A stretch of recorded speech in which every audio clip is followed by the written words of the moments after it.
What's going on, everybody? Welcome back to the channel.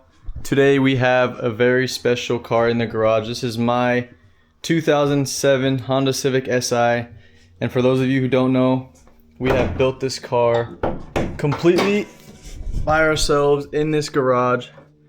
Every bit of work on this car is done by us, all the way from painting the front end to doing these headlights to installing the front end to building the turbo kit to shaving the bay and tubbing the fenders, the wheel wells closed, all these hard lines, the whole wiring harness, all the powder coating, all the paint, installing. It is on airlift, so installing the bags was done by us.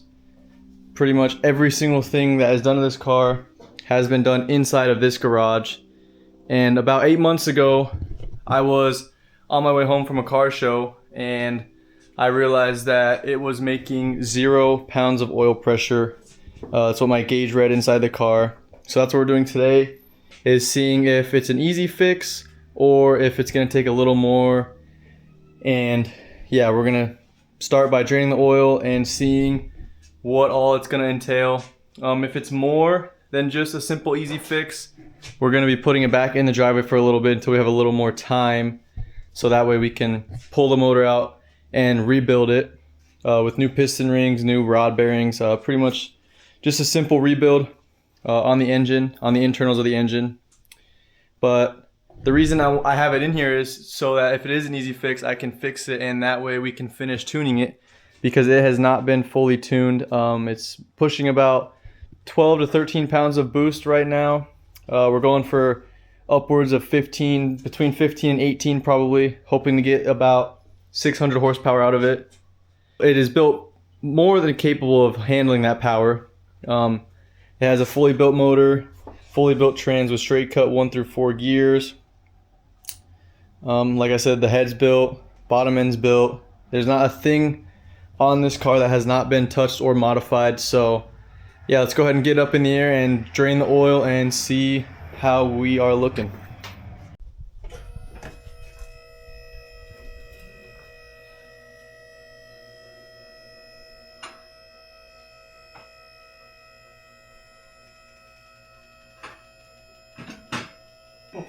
Okay. All right.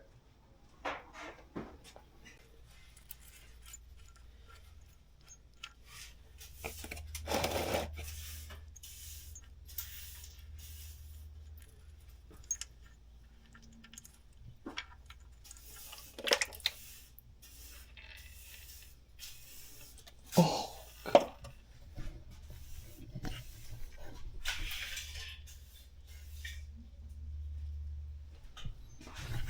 They have a lot of sick designs in their bead locks, but they're all 17 is the smallest size. Yeah, channel lock. This was in the truck. The Milwaukee one, I don't think stock. The rest of it.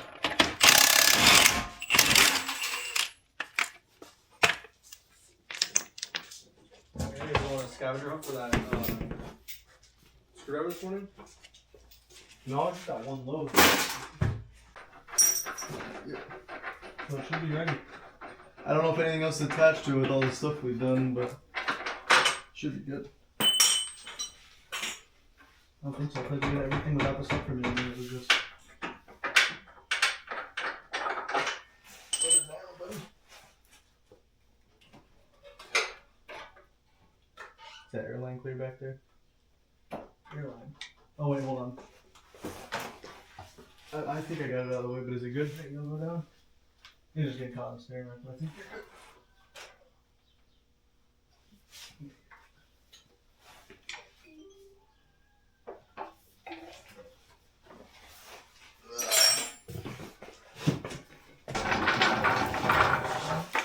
Long time no see. Alright guys, so we got the oil pan out of the car. It is sitting right here.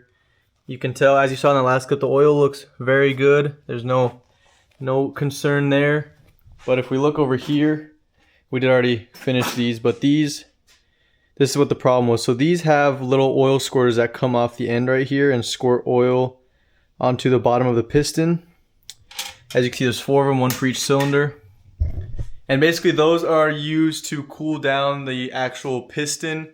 And when you go forged internals, which is what this car has, you do not need them because forged internals do not get as hot as the stock cast pistons from factories. So you do not need the oil squirters because the bottom of the piston does not actually get as hot when you upgrade them to forged instead of, like I said, cast. So therefore, we're able to get rid of those oil squirters and we should no longer have a problem with one of these breaking. Okay, so I actually went and dug these out of the trash. These are the little nozzles that go on the end of these parts that we welded closed. We just went ahead and cut them off and then welded it closed so that way we can get rid of these. So I just wanted to show what they look like. I found all 4 of them, but I mean, you guys can get the hint with just seeing 2. So now we have to take off all the oil lines, the one that goes into the top of the turbo and then the one that comes off the back of the block. We're just gonna do a little flush on them. That way if there is anything in there blocking some of the oil flow, which could, you know, affect the oil pressure. So that's basically the last thing that we can start putting this back together and get it done. I'm not gonna blow like crazy.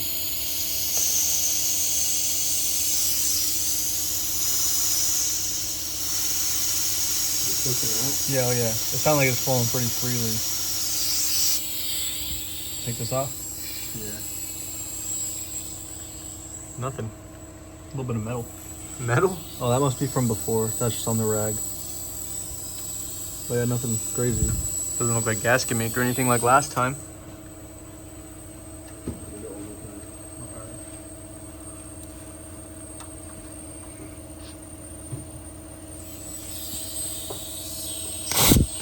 Oh, You're good. alright, now just hold the rag in front of it, but not like tight on it, and then watch your face. Alright. Okay guys, so after that last clip, the camera did die. And while I was charging it inside, we went ahead and basically finished up everything underneath. We put those little welded closed little oil squirter things back on, put the oil pan back on, and all that's left is, oh, we also cleaned out all the oil lines that I was telling you guys, the feed for the turbo, and there's one that comes off the back of the block down there you can't really see. So we went ahead and cleaned those up, and this should be ready for oil. So once we put oil in and a filter on, we should be good to start it up and instantly tell if the oil pressure is good. It should be reading upwards of 70 to 80 pounds of pressure instead of it was reading like 13 or 15, between 13 and 20, which is definitely not good on a cold start. So gonna go ahead and throw some oil in, and then we should be good to get first start and see if we fixed our oil pressure problem. Okay, so the oil we use in all of our cars is Valvoline VR1 20W50. This is oil that we've used in our cars for years now. I've used it in this as long as I can remember. So I went ahead and picked some of that up today after work, and that's what we're gonna throw in. We're gonna throw in about 4 to 5 quarts, depending on what the dipstick reads. After 4 quarts, we'll see where we go. And yeah, after, like I said, I have to put a filter on, which is gonna be the Honda OEM genuine filter. Use that on every one of our cars as well. So go ahead and get the oil poured and the filter on, and we should be good to go.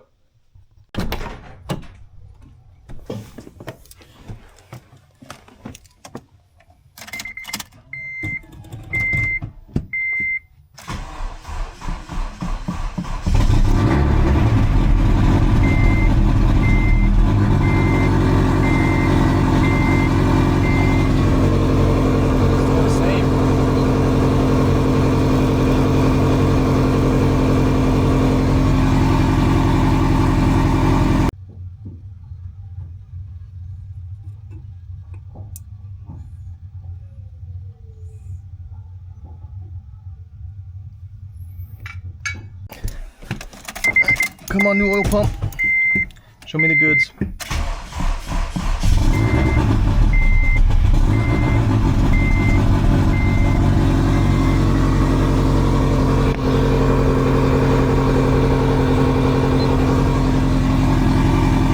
All right, guys, as you saw, it was making no oil pressure, not no, but it was making low oil pressure on the first startup. So we went ahead and swapped the oil pump real quick because we thought that might be a problem, because that was the last thing we could kind of come up with on what could be an issue. And then we started up the second time and it was making the same oil pressure. So unfortunately, this car will be sitting until we have time, or until next boost season in Arizona, which will probably be around October, November-ish. So we just have too much going on right now to put some time into this car. We have other cars lined up to show up, so it'll be sitting for the next few months, just through summer, because if this car did run good, summer is horrible on turbo cars. They don't perform nearly as good, and this car is not fully tuned. We still have some tuning to do, as I mentioned in the beginning of the video, I think. So we wanted to get it done while it was still cold here in Arizona, just so we could, you know, get it tuned, finish tuning, and then we could focus on other projects that we have going on. But unfortunately, like I said, it's not an easy fix. It's not something we have time for right now. The whole motor will have to come out and we're gonna do a full rebuild on it. So that'll be coming way later in the future, towards the end of this year. So make sure you guys stay tuned for this, because this car is fun. It is very rowdy and very raw of a car. So yeah, unfortunately the Civic will be back in the driveway under the car cover for the foreseeable future. So little quick video trying to fix up the Civic, my personal Civic. Hope you guys enjoyed it. And yeah, that's gonna do it for today's video, guys. I do appreciate the support. Make sure you guys drop a like, subscribe, leave a comment, do all that stuff. I'll see you guys in the next video. Peace.